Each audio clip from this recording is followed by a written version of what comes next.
المضطر إذا دعاه ويكشف السوء ويجعلكم خلفاء خمسة نطفي بها حر الوباء حاتم المصطفى والمرتضى وابناهما والفاطمة. وننزل من القرآن ما هو شفاء ورحمة للمؤمنين. بسم الله الرحمن الرحيم. الحمد لله والصلاة والسلام على أهلها واللعنة الدائمة الباقية الجارية على أهلها. أما بعد فقد حاضرین و ناظرین کرام، اپنے وعدے کے مطابق ہم اپنے اس چینل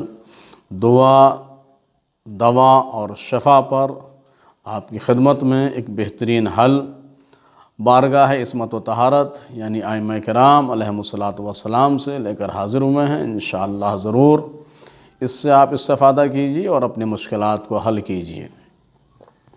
جیسا کہ ہم پہلے ہی عرض کر چکے ہیں کہ دعا بجائے خود بمقام خود اپنے مرحلے پر صرف دعا نہیں ہے بلکہ وہ دوا بھی ہے.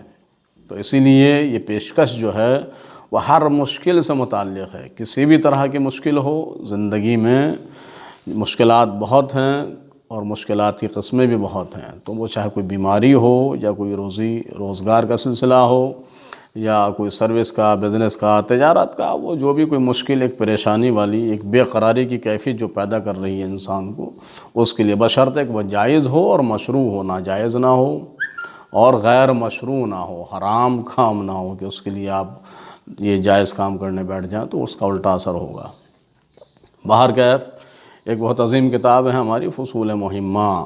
اس فصول مہمہ میں ایک بہت عظیم راوی ہیں دنیا روایت میں، ابو حمزہ صومالی، حضرت امام زین العابدین سید الساجدین علیہ السلام سے اس حل کو نقل کرتے ہیں. مشکلات اور پریشانیوں کے اس حل کو خود امام کی زبانی حل کرتے ہیں اور انداز اور لہجہ اور اسلوب دیکھیے کہ کتنا عظیم ہے. ابو حمزہ صومالی کا بیان ہے کہ حضرت امام زین العابدین علیہ السلام اپنے بچوں سے، اپنے بیٹوں سے، اپنی اولاد سے فرمایا کرتے تھے. ایک تو خود امام اور پھر اپنی اولاد سے فرمایا کرتے تھے کہ تم میں سے اگر کسی پر کوئی مصیبت آن پڑے، تم میں سے کسی پر کوئی پریشانی آ جائے، کوئی مشکل آ جائے، تو اس مشکل کے حل کے لیے تم میں سے کوئی بھی شخص اٹھے اور وضو کرے، وضو کر کے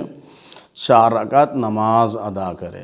کوئی بھی، چاہے صاحب مشکل، وہ مشکل جس کو درپیش ہے، اس مشکل سے جس کا تعلق ہے، وہ پریشانی سے جو انسان بھی دوچار ہے، جس سے بھی وہ پریشانی لاحق ہے، جو بیمار ہے، جو سروس چاہتا ہے، جو تجارت چاہتا ہے، جو روزی روٹی چاہتا ہے، جو بھی امتحان میں کامیابی چاہتا ہے، تعلیم میں کامیابی چاہتا ہے، وہ جو بھی درپیش جس کو بھی ہے، وہ خود اور یا اس سے متعلق گھر کا کوئی بھی بندہ، ادر ممبر، کوئی بھی اس کام کو کر سکتا ہے. وضو کرے، 4 رکعت نماز ادا کریں. 4 رکعت نماز ظاہر ہے کہ وہ 2 رکعت کر کے، جیسے نماز فجر پڑھی جاتی ہے، نماز صبح پڑھی جاتی ہے، ویسے ہی پڑھی جائے گی 2 سلام کے ساتھ. 4 رکعت ایک ساتھ نہیں پڑھنا، 2 رکعت کر کے پڑھنا ہے. اور اس میں ایک چیز اور بھی ہے، اگر 4 رکعت نہ پڑھے تو 2 رکعت بھی پڑھ سکتا ہے، اور بہتر ہے کہ 4 رکعت ہی پڑھ لیں. نماز کوئی بری چیز تو نہیں ہے، جتنا دیر اللہ کی بارگاہ میں بیٹھے گا اتنا اللہ کے قریب رہے گا. تو 4 رکعت نماز ادا کرے. اور یہ بھی ذہن میں رہے کہ یہ جتنی مستحب بھی نمازیں پڑھی جاتی ہیں نا، یہ اس وقت کام کرتی ہیں کہ جب انسان واجبات کو ادا کر رہا ہو. تو خدا را واجبات یعنی جو واجب نمازیں اپنی، انہیں بھی ادا کرتے رہیے، اور نہیں کرتے تو آ جائیے اور کوشش کیجئے کہ جو آلریڈی ابھی چل رہی ہیں نماز آپ کی، ان کو ادا کیجئے، اور باقی قضا کی نیت رکھیے اور کوشش کیجئے کہ قضا کرتے رہیں، ان کو بھی ادا کرتے رہیں قضا کی نیت سے. تو یعنی جو نہیں پڑھتے نماز وہ بھی اس کو کر سکتے ہیں، لیکن آئندہ کے لیے نیت یہ کر لیں کہ بھئی نماز نہیں چھوڑیں گے، اپنی واجب بھی ادا کریں گے. اور یہ تو ہم انشاءاللہ اپنی مشکل کے لیے پڑھ ہی رہے ہیں کہ ایسے نہیں بس مطلب ہی آ گئے اللہ کی بارگاہ میں بھی نماز پڑھنے کے مطلب کے لیے آیا. نہیں، ایسا نہیں ہونا چاہیے. وہ پہلے ہی ہم کہہ چکے ہیں کہ باب اطاعت لازمی ہے دعا کی قبولیت اور اس کے اثر کے لیے. تو 4 رکعت نماز ادا کر لیں، 4 نہیں تو 2 رکعت ادا کریں. اس کے بعد میں فرماتے ہیں آپ کے، اور پھر یہ دعا پڑھے. دعا میں عرض کر دیتا ہوں آپ کی خدمت میں، اور کوشش کریں گے کہ اسکرین پہ بھی چلے اگر ممکن ہوا تو. فرمایا کہ نماز پڑھنے کے بعد یہ دعا پڑھے کیا دعا ہے؟ بسم اللہ الرحمن الرحیم.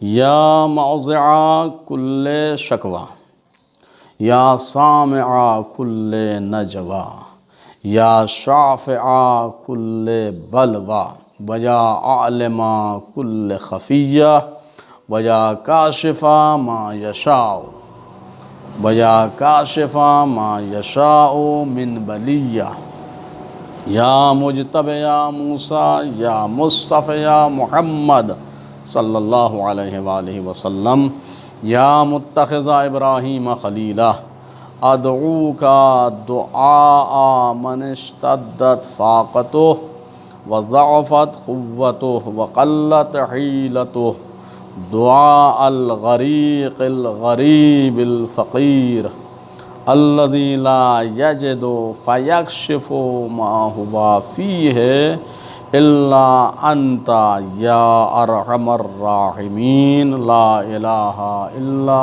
انت سبحانک انی کنت من الظالمین. تو یہ دعا ہے، 2 رکعت یا 4 رکعت نماز ہے، اور آپ کی مشکل اور پریشانی کے حل کے لیے امام علیہ السلام کا ارشاد گرامی ہے.